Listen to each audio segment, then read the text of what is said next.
So, welcome to all zero of the people. We're going to sit here for a little bit, chat about some fandom fights. We're going to talk about some, summer series tournament stuff. We're going to talk about some fandom fights, summer teams ladder stuff. And then we're going to answer every single question you have. And this is mostly for the people on the playback because there's no one watching you. 2 people. Yeah, that's fair. So jump in the live chat. If you have questions, throw them out. We'll kind of answer as many as we can as we go, but then we'll do a ton of questions towards the end. So I am just going to pull up the Facebook video so that if any names get blocked, I can know who is talking to us. So, how are you doing, Nick? Oh, I'm not drunk. You are. Are you drunk right now? We had a work barbecue. Started at about 3. It's a Thursday at 4:45. Well, it's 5:45 here, so shut up. That's fair. And work barbecue, open bar. That's fair. I had Dairy Queen. You're drunk with lactose. Yeah, no, I had the salted caramel blizzard. So that was fun. Jack referencing it. We haven't talked about Obi-Wan, you and I. No, we haven't yet, and we should. We probably will later. It should be. It's kind of like you kind of have the thing there. Ahoy! That's what Obi-Wan says in the movie, right? Well, because Jack. Yeah, I know, but Jack got it wrong. I'm pretty sure. It's actually what Darth Vader says. So Obi-Wan goes, "Hello there," and Darth Vader goes, "Ahoy!" Yeah. Mm-hmm. Very in character. Yeah, it was pretty intense in the show. So anyway, we're going to talk about the tournament and the summer ladder for the teams, and we're also going to answer any questions for as many of you as possible.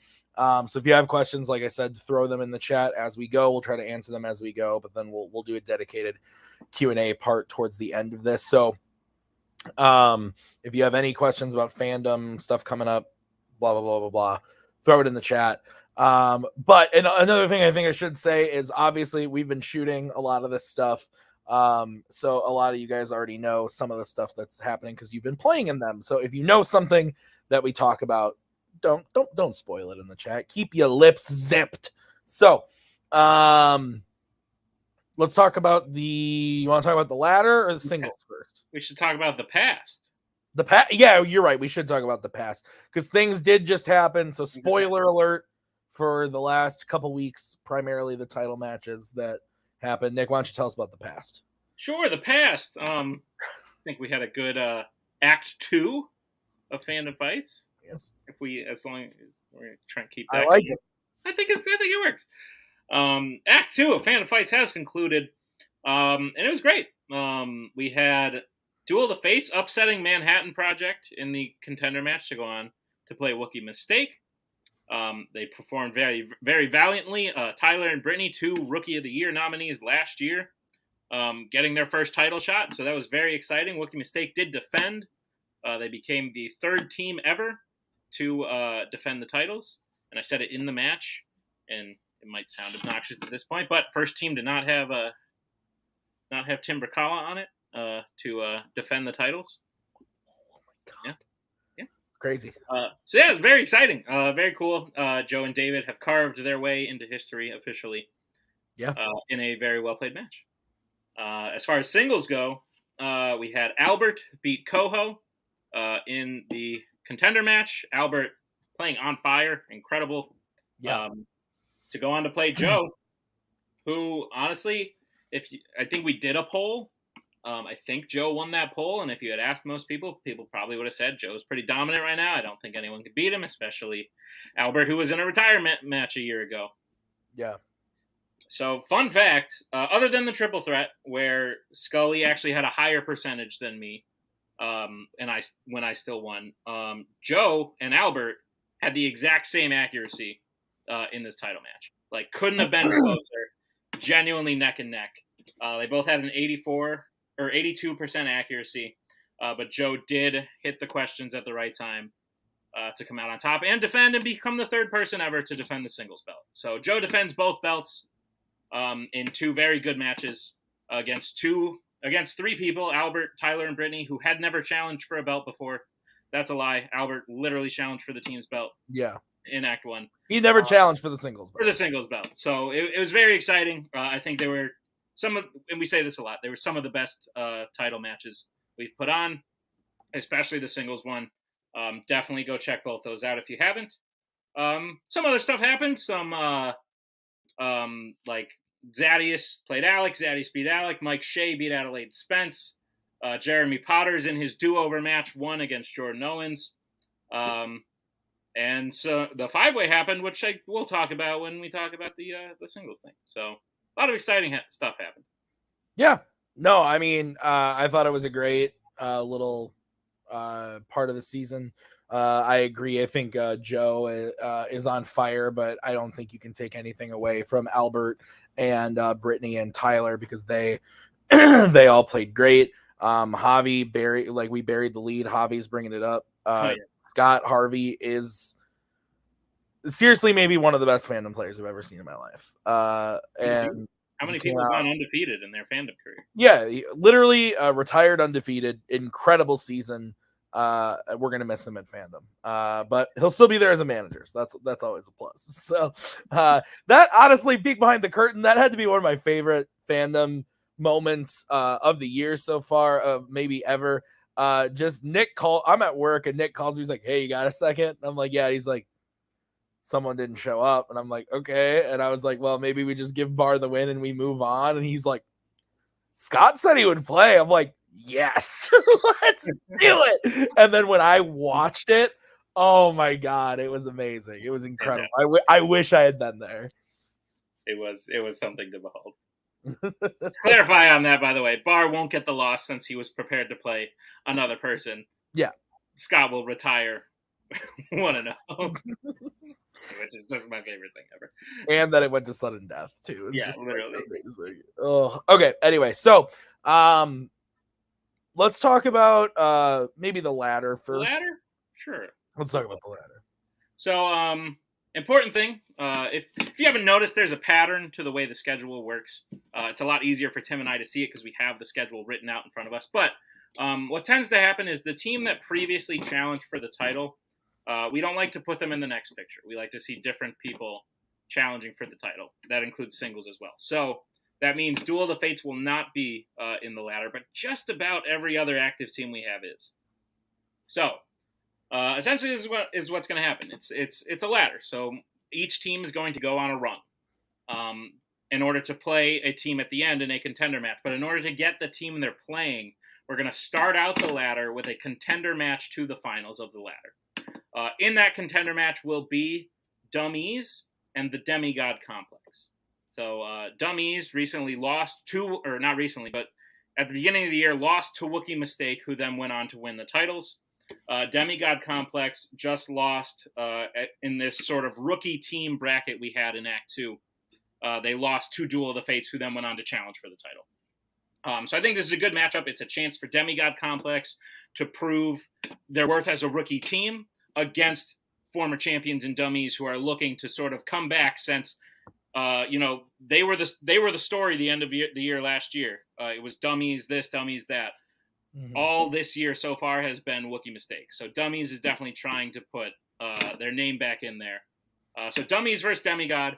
The winner jumps the ladder, goes to the very end. Tim, thoughts on this match? On this match specifically? No, I mean, I think you said it all. I want to see if Dummies can get back to it because I think, like, if you know anything about Jake and Robert, like, when they put their mind to something, it usually comes to fruition.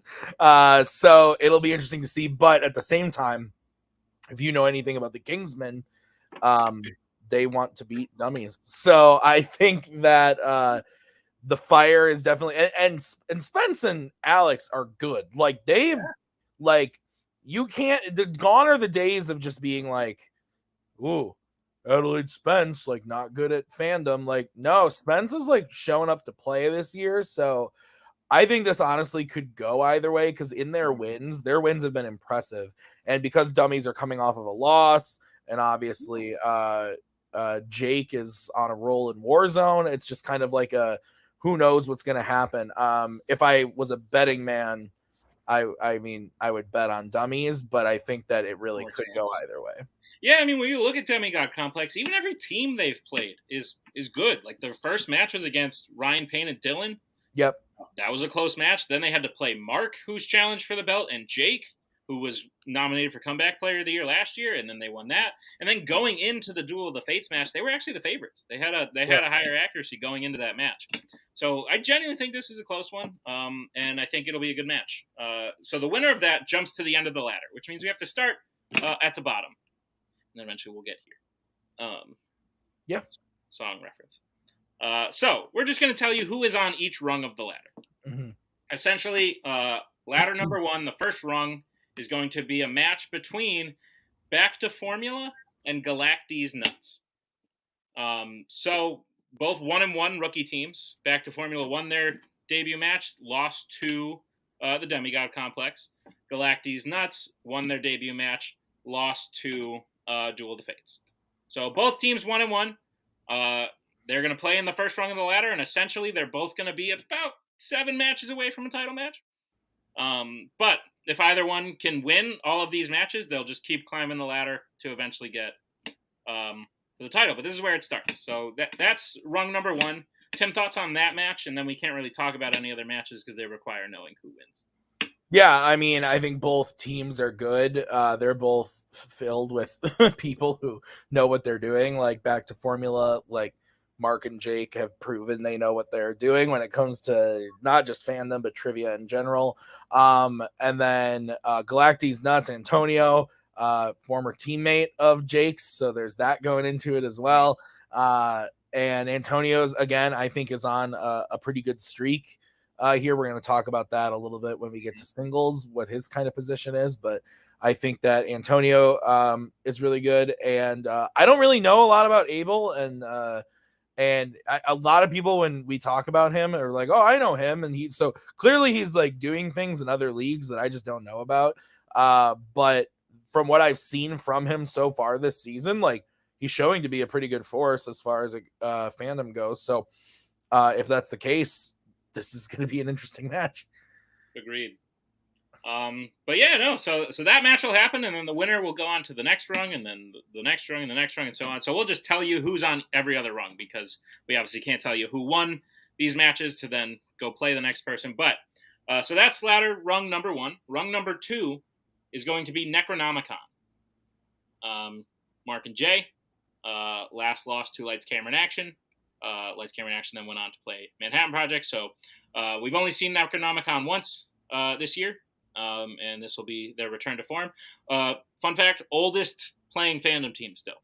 I think we did shoot that match already, and we joked about in it how like Mark and Jay are old men at this point because that team's been around longer than any other team by far at this point. So ladder number 3, the next rung will be the aforementioned Lights, Camera, and Action. They just played Manhattan Project. Manhattan Project beat them, went on to play for a contender match. So that's exciting there. That's ladder number 3. Ladder number 4 will be Anyone Can Cook. They haven't lost this year. They played twice, played 2 matches. They beat Agents of Hydra, then they beat Welcome to Fandom Bitch to earn this spot sort of right in the middle of the ladder here. So that's Jack and Matthew. The winner of that rung will go on to play rung number 5, which is the people who just lost in the number 1 contender match, Manhattan Project. So Scully and Koho will be waiting at rung number 5. Winner of that rung goes on to play rung number 6, which will round out the back half of this ladder being all Kingsmen. The people who lost the title contention at the beginning of the year, Guns and Chips. So Guns and Chips will be at rung number 6. That is the official end of the ladder because the winner of that goes on to play either Dummies or Demigod Complex in the contender match. So a lot of interesting teams in here. Any one of them could really go on a run. Back to Formula or Galactes Nuts could win 7 in a row and go on to challenge for the title at like a crazy record of 8-1 or something like that. Yeah. But yeah, anything could happen. It's all very exciting. I think we're in for a good way to find out the next title contender. Just so the audience knows, the 18 of you watching, I am marking the questions you guys are throwing in, so keep throwing in questions, and I've got them starred, and we'll go through them over on the side later. So keep the questions coming, and we'll get to them. If it pertains to the conversation, we'll answer it right away. But so that being said, to Joe's question, the current record for title defenses, Koho said Arkham 4, Ren 6. I don't know if that's accurate or not. I have it here. Arkham 4, Ren 5. I think Koho's counting the time we lost and then won it back. So that doesn't count as a defense. I would not count that. Yeah, winning, that's us winning the title again. So we have 5. Arkham has 4. Wookiee Mistake now has 1. Yeah. So, okay. So that's kind of what's going on for the ladder. I'm really excited about the ladder. If it does, it's been tough as far as like a scheduling standpoint, but I think at the end product is going to be very, very cool. I'm looking forward to more of it. So, okay. Singles. Again, go into the past a little bit. 5-way contender match just aired. Pretty intense match. I got to be the host for that one for the 3rd year in a row by myself. It's a tradition at this point, so we've moved that'll probably continue to be the thing. But that was really fun. That saw Redshaw, Mike Hanley, Kaiser, Melissa, Brannon, all played in that, and it was a really fun match. I think everybody played really well, but this year we let 3 people, the top 3 people from that 5-way plan, jump into the tournament at the 14, 15, and 16 seeds respectfully. So the people that jumped in there, the 16 seed, the 3rd place finisher of that was Brannon Dunlap. He wasn't even supposed to be there. Oh, he was a fill-in, and it was and he made it work. He was the third place finisher. He did really, really well and secured the 16 seed. And then we had Cameron Redshaw coming in 2nd, securing the 15 seed, and then Kaiser coming in 1st, securing the 14 seed. So what did you think about the 5-way, Nick? Oh, it was great. And what a way to end. Obviously spoilers if you haven't watched it yet, but ends in sudden death. Very exciting. Yeah. And then even the battle for 3rd between between Brandon and Melissa was also very exciting. And then Mike Hanley got 0 points. That's amazing. Well, he better weigh his points. Incredible. Because he has an accuracy of 32% in the match. So he answered some questions. It's amazing. Yeah. It's like the 5-way was broken into 3 pieces. It was the battle for 1st, the battle for 3rd, and then Mike doing the unthinkable. Malcolm, as far as your why break with tradition, I don't know what you're referring to. I think it's you hosting alone. Oh, that fair. Okay, great. No need to break tradition there. Okay. So those were the 14, 15, 16 seeds. Nick, you only said the 16 seed. I said all 3. Did you? Kaiser, Redshaw, yeah. Yeah, I don't think you said I announced him. I 100% did. We'll go back and watch it later. Yeah, go back. You've already admitted to be intoxicated. Get out of here. All right. So why don't you take us through the rest of the seeds? Sure. So that's 16, 15, and 14. So we'll go to number 13. Number 13 will be rookie sensation Javi Madden. Javi at 2-0 is currently undefeated. One of only 2 undefeated people entering this tournament. Never. One of only 2 undefeated people entering this tournament. He comes in at 2-0. If he wins the tournament, he'll be one of very few people to challenge for the belt undefeated, which is exciting all on its own. So Javi coming in at 13. He's a little unproven at this point. He's had 2 matches, 1 debut match, 1-0 versus a 1-0 match. I think he's an unknown quantity coming into this, so it should be exciting. Number 12, we have Matthew Chen. Matthew Chen's been playing great this year, obviously with Anyone Can Cook, who hasn't lost yet. And he beat Alex. To then go on and lose to Albert, who then went on to challenge and have an insane title match. So at the end of the day, Matthew's playing very strong this year already. He'll come in at the number 12 seed. Coming in at the number 11 seed, I believe with a record of 5-5, is Kaleb Boatman. Kaleb getting his first knockout this year against his own blood to open the season. Then went on to play somebody else. Jake Maringo. Yes, he played Jake Maringo. In a very close match. Jake almost came back. That was a great match, for sure. So Boatman earning his spot here, comes in at the number 11 seed, which, fun fact, that was a Guns and Ships seed when they made it to the finals of the teams tournament last year. So maybe there's a little bit of luck there. But moving on to number 10, we have at a record 3-2, also playing on fire this year, is Jack Pinchuk. Jack Pinchuk coming in at 3-2. Also, one half of Anyone Can Cook, so undefeated in teams so far. And I'm going to ring it till the cows come home because it's incredible. Jack had a perfect game, the third ever perfect game in the history of Fandom Fights to open his season, and then beat Mark Kamier in a very good match to get himself into the tournament. So Jack having a killer year so far. Coming in at number 10, cannot be underestimated. Number 9, we have the current team's champion, David Garcia. David beating Jake Meltzer, the former team's champion, to then go on and lose to Koho, who went on to challenge for a contender match. So David comes in at 3-2 as well at number 9, which means he'll be playing number 8. The other technically undefeated person in this tournament at 3-0 is Tyler Birch. Just challenged for the team's title, came up short against David. So Tyler looking for a little bit of revenge here in round number 1. 8-9, very close match. That should be a very good one. Coming in at number 7, who will be playing Jack Pinchuk at number 10. Number 7 is his very own manager, Kaleb Koho.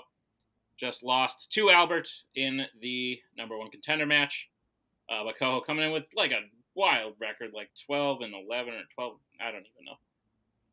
He's played a lot. He's been around a long time. Number 6. Number 6 is your last one standing MVP, Brittany Tapley. Brittany also getting her first knockout this year against Brooklyn, then going on to play somebody else, Jay Burns, in a very good match. That was also a very good match. That was a very good match. So check that out. So Brittany definitely earning her spot here at the number 6 seed, finally getting herself to a positive record, I believe at 4-3 coming into the tournament, which lands her at number 6. And just above her, so she'll be playing Kaleb Boatman at number 11. Number 5 will be Mark Menchaca. Last time we saw Mark, he lost to Scully in the original contender match to challenge for the vacant belt. Scully went on to win that match and challenge. But before that, last we saw Mark, he was challenging for the belt himself. So Mark's no slouch. He nearly ran the tournament last year, barely lost to Tim in round number 2. But yeah, that was a spooky one. Had he won that, Mark was on a warpath last year because he exits the tournament and then runs through a whole mess of veterans and new people to challenge for the belt last year. So at number 5 is Mark Menchaca, who will be playing one of those people he went through last year, number 12, Matthew Chen. It's the rematch. Mark and Matthew in round 1 of the tournament. That should be a very good one. Matthew's definitely not the same player the last time Mark and Matthew played. So that's very exciting. Coming in at number 4, we talked about him. Having a killer year. Really probably a sleeper hit when you think about it. Is Antonio Chavez. Yeah. Antonio started this year 2-2. Nothing really to sneeze about. And then he goes on and wins 2 in a row. And 4-2 is one heck of a record to have in this division. Lands Antonio at the number 4 seed. He'll be playing the rookie, number 13, Javi Madden. That should be a great match. Antonio also doing really good things in teams so far with Galacti's Nuts. Definitely a comeback year for Antonio. I'm very excited to see what he can do in the tournament. And then coming in at 3-2-1, 3 guys we haven't seen since the beginning of the year, since they were sort of in that title picture. But at number 3 is Cameron Holtzman. Last we saw him was the 5-way. Not the best showing, not the showing he would have wanted, but Cameron Holtzman, a top-notch player when it comes to Fandom Fights. He's challenged for teams belts. He's been sniffing at singles belts. and definitely one of the best 50-50 players in the league. So, what? He's never challenged for a team's belt. I said snip. Yeah, he is. Oh, wait, didn't he? Ascendant? No. Am I crazy? No. Contender match, maybe. Okay. Sniffing. He's always sniffing. He's always sniffing. Yeah. Anyway. I had to think about that. I was like, wait a minute. I'm bad with like records and stuff. I don't think that's right. I forgot we played them, and then we played some big guns after them. Yeah. But Holtzman coming in at number 3. Definitely in a good position going into this tournament. He'll be playing the number 14 seed Kaiser, winner of the 5-way, so that should be a good match. Number 2, the former singles and teams champion Thomas Scully re-enters the tournament. He made it to the finals of the tournament last year, lost barely to Tim on the last question. So he's no stranger to tournaments. He's no stranger to challenging for belts. Just barely lost to Joe at the beginning of the year for the vacant belt. He's on a warpath. And he won the last one standing. He did do that. He won the last yeah, he's got a title shot in his back pocket. Yeah, dude is on a warpath, and he'll be playing Cameron Redshaw. Good luck. And then coming in at number 1, also haven't seen him since the 5-way contender match. He came in 3rd, was sniffing Albert's heels the whole time for that second place spot, is Robert Castner. Robert Castner comes in at 4-1 after all is said and done. He's a former teams champion, done really well in singles, only ever lost to Tyler Butler in the tournament last year. Tyler Butler has taken a step back, so there's no active player that's beaten Robert Castner. He's definitely looking to make a run in this tournament, make a name for himself. As a singles player, he's already done it in teams. Should be exciting. He will be playing Brandon Dunlap in round number 1. That's a lot closer of a match than it might seem on its heels. Brandon played very well in the 5-way, and Brandon's only loss is to Jack when Jack played a perfect game. So a lot of good matchups here, Tim. Yeah. No, I think the whole tournament is shaking up to be a good one. I said it the other night off camera to you that I think Fandom Fights is the best it's been probably ever right now. I think just the level of competition between everybody, you just don't know what's going to happen. Like you have people beating people just like and going up in close matches, and also just fun matches too. Like everything is just on fire. So if the tournament can keep that type of ball rolling, like I'm really looking forward to it. There's no, in my opinion, and we talked about this, there's no clear favorite of the tournament. You asked me a year ago and I say Thomas Scully, but now when you have people like Castner and Holtzman and Javi and even Brandon, Brittany, like Koho has been playing great, Jack, like all of these, Antonio with Tyler, everybody Holtzman is like Antonio, Kaiser, Redshaw, the whole list. They're just playing. They're all playing so great. I'm really excited. I'm very, very much looking forward to it. But that's the breakdown of the summer series. It's going to start on Saturday. And obviously the Warzone summer series has been going on. So if you haven't watched any of those matches, go check those out. There's a lot of really good matches in there as well. But Fandom summer tournament starts on Saturday, and the beginning of the ladder, or the contender match to get into the end of the ladder, is on Sunday. So lots of good stuff as we keep going through the summer. So that's kind of the breakdown. So if you guys have questions about anything, tournament, ladder, movies, fandom in general, multiplex stuff, meetings, what's that? Record seedings. Yeah, anything. Throw it in the chat. We'll try to answer it to the best of our ability. Starting with, will any new teams, players compete in the summer series? No. Nothing new. As far as the tournament goes, it's everybody we just said, all returning players. So new players get shots at the beginning of the year. If you're on the schedule for the beginning of the year and you get in, that's how that works. But no new players. We're gonna have some teams debuting post Mayhem, which is Mayhem 5, by the way, right? It is Mayhem 5. That's fucking gross. Yeah. Man, okay. Yeah, wow. So there's gonna be some new teams coming then. Do we have any singles debuts coming up? I don't No, there's just not room on the schedule. So we'll have a few new teams, and then honestly, I think it's better that way. We used to do it to where we had a few debut singles matches at the end of the year. I'm starting not to like that, especially with how big of a success the awards were this past year, and how much you all seem to like the awards. Someone like Kaiser or Alex or Redshaw didn't get a shot at Rookie of the Year because they had one match at the very end of the year, where they turn out to be incredible players following that. So for that reason and for others, we're probably going to keep most debuts to pre-summer. Yeah.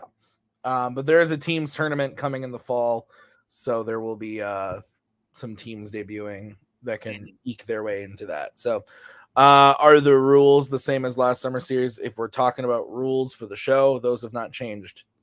Those will stay the same for the time being. Okay. Will the new Fantastic Beast be in the summer series? That's a good question. Let me answer that question for you. Fantastic Beasts, The Secrets of Doomblador becomes eligible in Fandom Fights on June 28th. So if we are still shooting matches for the summer series on June 28th, then which it's going to be close. To be fully transparent, round one is done. Round one is shot. Yeah. So it'll be close, but the new Fantastic Beasts is eligible starting June 28th. But more importantly and more scarily, Jake is asking, do we have to watch Morbius yet? That is eligible beginning June 14th. So that will definitely make an appearance in the summer tournament. I can only imagine. So what are you talking about? You're excited. I've explained half the movie live on camera in front of I just hope the food's better in this joint. Oh, fucking kill me. Okay. We explained the ladder, but what about the shoots, Nick? I got nothing. I don't know. Will Doctor Strange 2 be part of the summer series since it'll be on Disney Plus June 22nd? No, it won't. We don't go off the digital release date anymore. We used to do that when the digital release date was the same. Well, they weren't the same as the Blu-rays. They were like a couple weeks off Blu-ray, but they were significantly closer to the Blu-ray release and also much further out from the theatrical release. So like Avengers, I remember having the conversation with Koho about it back in the day, and Avengers Endgame came out in theaters like April 26th, but it came out on Blu-ray in like August. Like it was like a 4-month gap. And so it came out on digital like the last weekend of July. That's like a 3-month gap. Like we can that made a lot more sense to go with the digital. So we don't do digital anymore. Otherwise, Batman would have been there a lot sooner. Like some of them would have been day and date. So like no. But when we have a Blu-ray release date for Doctor Strange, which because they just announced the Disney Plus one today, I believe they announced that, we're gonna know soon. But I can say the other one that I know is a new DreamWorks film, The Bad Guys. That will actually be right in the middle of Morbius and Fantastic Beasts. That's going to be eligible starting the 21st of June. So that's going to be coming up in a few weeks here. Good little movie. Oh, The Bad Guys. The Bad Guys. Yeah, cute little film. It is always Morbid time. That's correct. By making Morbius eligible for fandom. Yeah, that's fair. That's fair. What did I say? Did I just say Batman? Probably.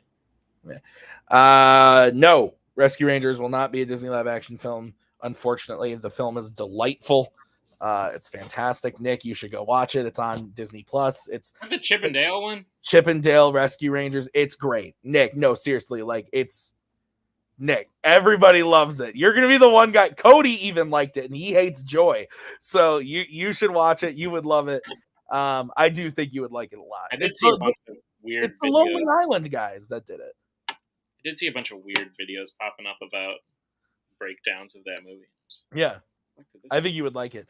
But no, it won't be. It wasn't released in theaters. Nor was it intended to be. Nor was it intended to. It's always been intended as a Disney Plus release. Yeah, Nazario, yeah, watch it tonight. You should go see Bob's Burgers movie. Bob's Burgers was also great. I don't get that show, man. I just started watching it a couple months ago on Hulu, and I love it. I love the show. I'm in the middle of season 5 right now. I think it is so funny, and I saw the movie twice over the weekend. What the fuck? I loved it. My buddy in college loved that shit, and I just couldn't. I was like, what? Oh, I think it's great. I saw that you saw it, Kane, and I read your review that you haven't watched the show. If you like the movie, you should watch the show. First season is like but after that, season 2 onward, it's fucking great. It's so good. Yeah, there's a lot of fandom movies still to come this year. Like we've seen Morbius, Fantastic Beasts, Bad Guys, Doctor Strange. But Lightyear comes out in theaters in a couple weeks. I'm hoping that's very good. And then Thor, DC League of Super Pets, Nick's most anticipated film. That's gonna be in fandom. And then we have Halloween Ends, Black Adam, Black Panther, Wakanda Forever. No Disney live action movies. Strange World is the new Disney animated movie. Puss in Boots: The Last Wish. That's a thing that's happening. That's not a thing that I knew was happening. Yeah, and then Shazam: Fury of the Gods is December. Yeah, no Disney live action films this year, so that's fair. Without spoilers, do you need to have knowledge of the show to enjoy the book? No, I don't think so at all. There's it's 100% enhanced. Like Maggie has watched maybe like a cumulative. Did Maggie like this movie? Yes. Really? Okay. I gave it a 4 and she gave it a 3.5. And she said that she liked it. So I think she likes the show a lot more. Her review was basically it's the same thing for me. It's just a longer episode of the show. And she goes it's definitely better as a 22-minute episode than a 90-minute movie, but yeah, I liked the movie a lot, and I think that there's a lot of good music, a lot of stuff. Like you are enhanced by watching the show, but you can see the movie without it. There are just some things that happen, like little plot things that like would be enhanced by your knowledge of the show. But is Pinocchio going to come for Disney live action? No, because it's going to Disney Plus. Always meant that way. Yes, Malcolm. Like, yeah, it's coming out September, I want to say. And I believe there is a Disney live action movie scheduled for like March of next year. I don't remember what it was, but there is something coming. I don't remember, but it won't be nothing this year. It won't be Pinocchio. Didn't watch that trailer yet. Looks weird. Have you seen the new Winnie the Pooh movie? Like the murder one? Yeah. You're not gonna watch that. No. that's like what are you talking about? That's not a Nick movie. Wild shit, man. Yeah. Okay, so if you guys have any more questions, drop them in the chat. Otherwise, we will give it another 5-ish minutes, and then we will be on the way. But yeah, lots of good shit going on. I could give everyone like a hint of what's to come after Mayhem. Nah. Just like a hint. Oh, like of something big? No. Well, yes, obviously. But here's the hint. And I don't even know if you'll get it, but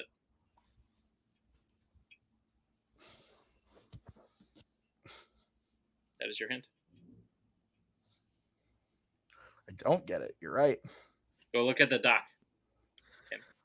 Oh, give the hint, Javi says. Go look at the doc, Tim. Okay, I'm at the doc, Nick. What do you want? Find me. Oh. That's a good hint. Good hint. Yeah. That green curtain you have is really, Okay, Tim. really good. Settle. I've said too much. Do the roar. So many Disney versions are just going to. Yeah, the Enchanted sequel's going to Disney Plus. That Peter Pan movie. Little Mermaid's going to be in theaters though, because that one was made in '89, so that one will make money in theaters. There's also been like 27 Pinocchio movies, so like I don't blame them for putting that on Disney Plus. But yeah, okay. Anything else you want to bring up, Nick, before we take a step out of Dodge? I think we should hint at the big thing. Sure. What it is, but I think since most of the people watching and who will watch this will probably be affected by it. Yeah? Yeah, sure. Okay. So we just broke down the pictures for the summer. We'll call it Act 3. Subtitled The Summer. The summer. Act 4 is already underway. We pretty much have most of it scheduled out. It requires a lot. It is going to depend on a lot of things that happen in Act 3, so we're not going to reveal a whole lot. But what I can say for Act 4 that me and Tim have been working on is there's going to be a non-traditional event to decide one of the titles. A la Last One Standing. A la Tag Team Turmoil. A la events like that. So it's yeah, a la Din. Yeah. So essentially, we're telling you this now because most of you will be playing and will be asked to play in it. It's going to be a one-day event. I'm not going to tell you for what belt. Not going to tell you what it is. Just going to tell you it's going to require your participation. Some of you a lot longer of participation, kind of like the Last One Standing. Might ask you to be there for a little bit. But we have a very cool event that Tim and I have been working on that we're really excited for. That's going to determine one of the title pictures for Act 4 following the summer. So be ready for that. We'll send out messages probably soon, probably before the summer ends, so that we can get it ready and get it set up and make sure it all goes smoothly. But we're very excited about it. It's going to be very fun. So if you are actively playing, be on the lookout for that. It's going to be cool. Yeah. I think that was very well said. Very good. I think that was vague enough, but also... That was vague, but also very good. I liked it. Okay. All right. So that's going to do it. So thank you guys for watching. Thank you for your questions. If you have any questions, be sure to just, comment on the video because we can see them after the fact on Facebook, so we can reply to those on Facebook. So if you have any other questions that we didn't get to today, just hit those on there. Otherwise, that sounds like the most cryptic. I don't know what that means, but fun. Okay. Whew. That makes more sense. Yeah. So we'll see you guys real soon. Thanks for watching, and bye.